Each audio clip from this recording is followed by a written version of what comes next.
Hey friends, it's Joby here, and today we're going to talk about Mad Max reviews and respecting the player's time. I'm playing Mad Max on PS4. I was provided a copy of it for review by Warner Brothers, and I'm recording with an Elgato HD60. We're not recording at 60 frames per second, because this game is lucky at times to get 30. Anyway, Mad Max. Mad Max. I can absolutely see what people are enjoying about this game. If you go in for the pageantry and the bogan flourishes, Mad Max seems like the sort of game that could be super immersive. It's a bit like pro wrestling, where you need to meet the experience halfway to get anything out of it. If you go into the whole affair expecting to do nothing and be entertained, you wind up watching a bunch of people pretend to hit one another for 3 hours. If you go in expecting a wacky soap opera with stunts, you have an amazing time. It might seem unlikely that a cynical poo puddle like me could engage in that manner. Cynicism often ruins things like this, but I love my pro wrestling. And I tried my hardest to love Mad Max, but at the end of the day, I simply couldn't. I'm about 10 hours in now, and I've completed Max's first major objective, and it just isn't doing it for me.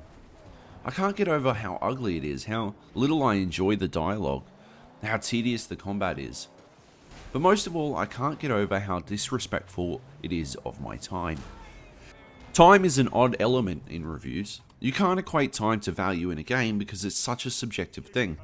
The idea that Call of Duty is worth less because the single player is only 6 hours long is as flawed as assuming Monster Hunter is priceless because you can keep playing it forever. So while an estimated time to finish is information worth having, it's not a measurement used to judge a game except in extreme cases. For a game's reviewer, it's a bit different, but it's one of those situations where the reviewer needs to separate an element of their experience from the game itself. There's been a lot of hoo-ha about the concept of objective game reviews, which I've skewered previously. In the sport of gridiron, one team attempts to take an object, called the ball, into the other team's objective area, called the end zone. It is played on a field, which is 109.72 meters in length. But that doesn't mean a review is 100% a reviewer's personal experience. There are facts that exist in a game that you can talk about, and there are experiences that you should leave out. And the fact that, after the 50-hour mark, a game is no longer really worth your time monetarily as a reviewer, that's an experience you're supposed to do your best to ignore. But that doesn't mean time has no impact at all on the critical experience. Because while a numerical estimate of total time played probably shouldn't alter your view of a game's value, the way time is treated in a game itself has a value. If you've been watching my YouTubes, you'll know this is a concept that comes up a lot with me. Everybody's going to the rapture except me because I'm sitting here, pissing away my life criticizing a game, and for what? Because it was contemptuous of my time? That's probably where Metal Gear Solid 5 falters the most in my opinion. I personally believe that the quarantine situation forced me to investigate my soldiers more and to become more attached to them, which was a great thing, but too often the game wastes your time without reason. And I wanted to talk about the idea in a bit more depth, and I thought that with the controversy surrounding Mad Max, it might be a prime opportunity to do exactly that. Because Mad Max wastes time like a trust fund kid from the fourth dimension.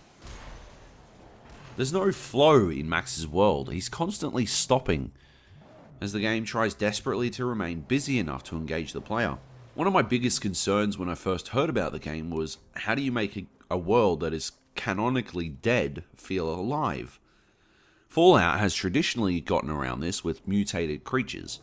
But Fallout had another advantage over Max. The player is always on foot.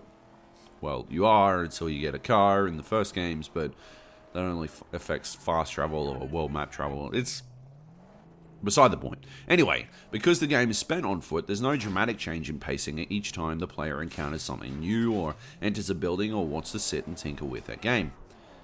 In Mad Max, because your main form of movement is your magnum opus, you find yourself stopping and starting regularly.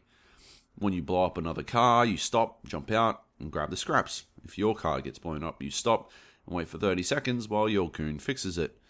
An in-engine cutscene plays while Max eats dog food. You slowly refill your water bottle from a water fountain.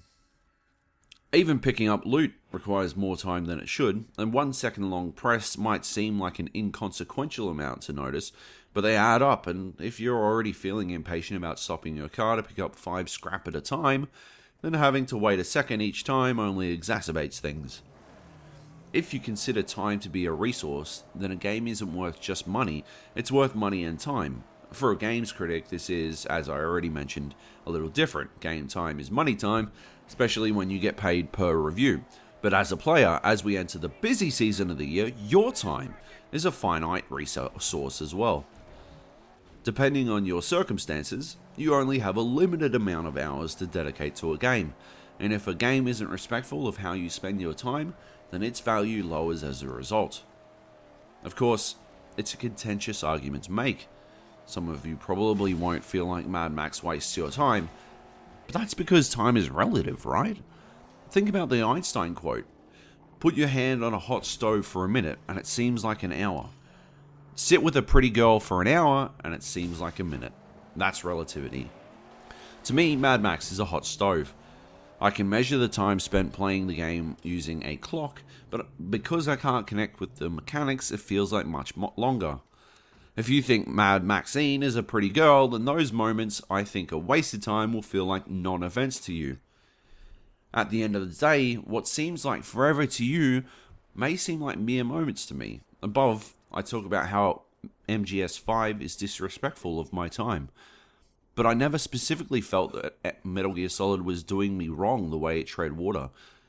But it's a flaw I can recognize that people will feel exists in the game. If you can't get on board with the frankly nutty story, there's a chance Metal Gear Solid 5 will feel to you the way Mad Max did to me. And that would be tragic, but it would be just as valid a point of view as any other. I don't think I'll continue playing Mad Max. The problem with playing almost every game is that sometimes you have to pick and choose when a game isn't worth your time anymore. It is admittedly one of the best problems in the world, but it's a challenge nonetheless.